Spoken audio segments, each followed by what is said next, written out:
बडगुजर लाडके, निष्ठावंत उपरे। बडगुजरांच्या घरात 3 जणांना उमेदवारी। भाजपच्या जुन्या कार्यकर्त्यांचा संताप।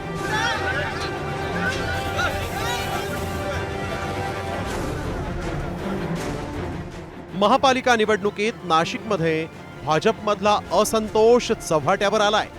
आयारामांनाच झुकतं माप दिल्यानं निष्ठावंत कार्यकर्ते नाराज झालेत। ठाकरे गटातून भाजपमध्ये गेलेल्या सुधाकर बडगुजर यांनी बाजी मारली आहे। नाशिक पश्चिमच्या आमदार सीमा हिरे यांच्या समर्थकांना डावलून बडगुजर यांच्या घरात 3घांना उमेदवारी देण्यात आली।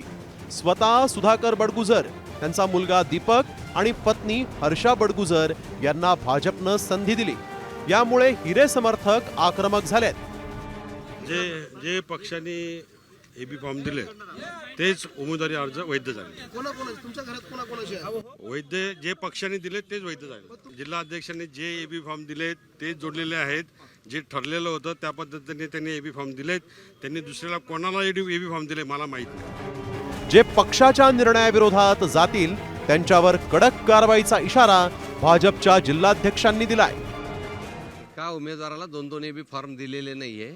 शेवटच्या क्षणी जो कार्यकर्ते पदाधिकाऱ्यांमध्ये जो गोंधळ उडाला होता त्यावेळेस एखादा सही केलेला एबी फॉर्म इकडे तिकडे गाळ झालेला असेल, परंतु आमची अधिकृत भूमिका ही ज्या उमेदवार यादी जाहीर केलेली तीच राहणार।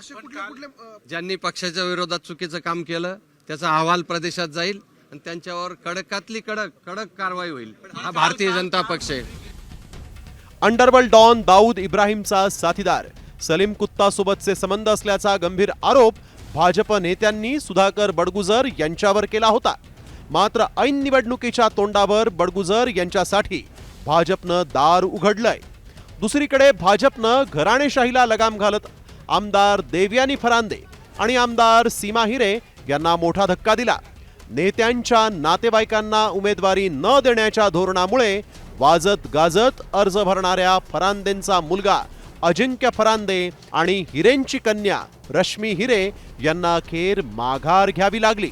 निवडणुकीच्या तोंडावर पक्षात आलेल्या बडगुजरांसारख्या आयारामांना महत्त्व देण्यात आल्यानं भाजपचा जुना कार्यकर्ता मात्र दुखावला गेलाय। ब्युरो रिपोर्ट, साम टीव्ही न्यूज।